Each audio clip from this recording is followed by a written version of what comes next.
Thank you for tuning into TTV. I'm your host, Toya, and today is Terrific Tuesday, and we are talking about Horehound. Now, some of you may have heard about Horehound because they used to make a candy out of it back in the day, and you can still find it sometimes in the stores. It always surprised me when I do, because like I said, back in the day they used to make a candy out of it because if you had like a sore throat or a cough, you would suck on a piece of the Horehound to help soothe and relieve that cough. Um, which is one of the good things that is good for a sore throat. Something else that is good for, which is why I'm bringing this up now, because as we're entering into the cold season, winter, and the temperatures are dropping, and especially in the fall when we get those ups and downs, a lot of times people end up getting sick. Okay, so they get a cold, they get a sore throat, they get the flu, something like that. And horehound is a beautiful herb for that time of the year. Okay, it's one of the herbs that I did use when I had pneumonia, and I was able to like clear it up and really get it going. Like I tried what the doctor was telling me to do. What he was telling me to do wasn't working.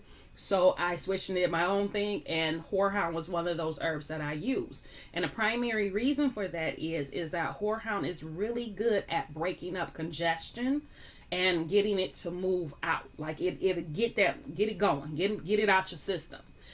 So that's one of the things that is really good about it, especially if you have a high mucus diet and you're waking up every morning coughing and hacking, trying to get that mucus up. Then it's a good herb to take. You can drink it in tea form, get it in the extracts. If you can find the candy, use the candy. But it's a good herb to have to get that mucus up and out. Okay, regardless of which way it's going. But it's one to get it out the system. Now, the real main thing about horehound, because I'll give you some other things that it's good for, but the main thing about it is horehound looks for blockages. Okay, it looks for blockages that you have in the body to help move it out. So if you have issues with circulation, it's going to help with the circulation. If you have issues with some kind of blockage or something in your digestion, it's going to help with your digestion. And the thing is too is that in your intestine, if you end up with this layer of mucus. It's like a protective layer that your body uses to kind of protect itself from the stuff that we eat that are really toxins and poison that it doesn't really want to absorb in the body. So as one level of protection is this mucus that forms in your intestinal walls. So it helps get rid of all of that. And because it does that, and because of some of the enzymes and things in it, it can actually help when it comes down to your blood sugar and regulating that. Something else for it is urine.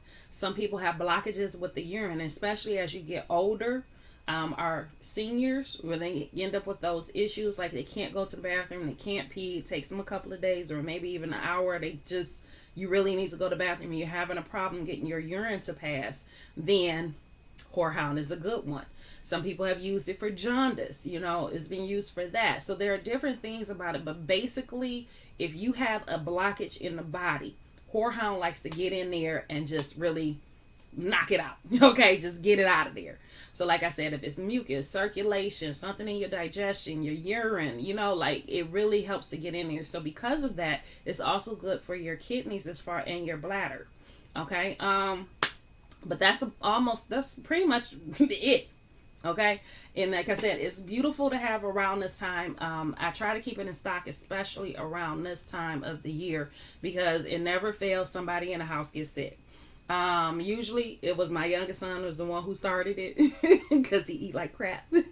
But usually we would have it in the house, and it'd be one of the things that I would give. I would give some echinacea because that's going to boost your immune system. Give you some horehound to get whatever it is out. Horehound can actually help you sweat it out as well.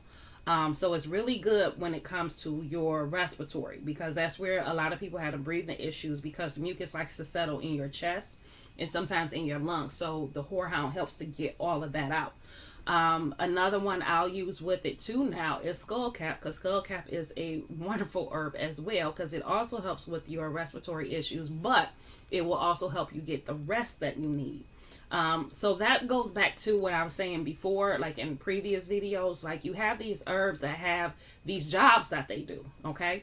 But just like you on your job, you might be hired to do, let's just say, be a secretary. So you're doing some filing, you're doing some errand running, you're doing all these other little stuff, but your primary job is to greet the customers and answer the phones. Those are your primary jobs. But you can also do these other stuff while you're there as well, and even help out some other people, okay?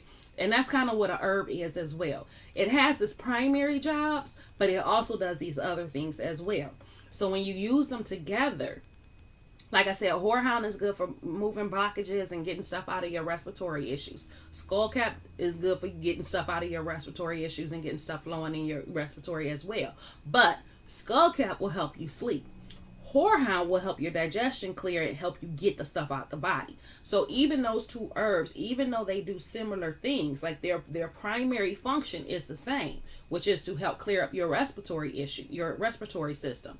They both do the same thing. However, they do it one in different manners, and they both do something addition.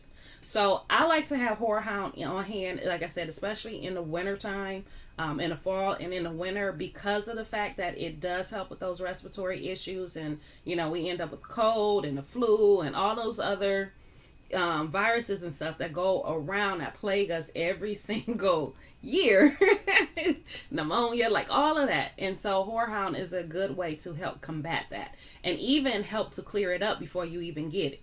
Because with the mucus, and the reason why mucus is such a problem is it creates the perfect environment for bacteria and viruses to get into and thrive. So if you have your chest full of mucus and you end up catching this cold, that cold settles in your chest. Why? Because you have all that mucus there.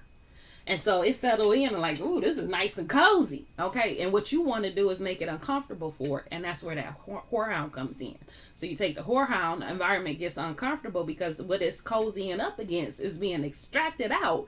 And because it's stuck to it, it gets extracted out as well. So it kind of works similar to that. And I know I kind of, made it like a child version of the imagery, but that's pretty much what's happening. Okay. When you take herbs, it's kind of like what happens.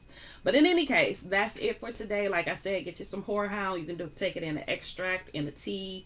You can actually get the live Horehound and just, boil it, or simmer it rather, not boil, but simmer it to extract the stuff out of it, extract the benefits out of it.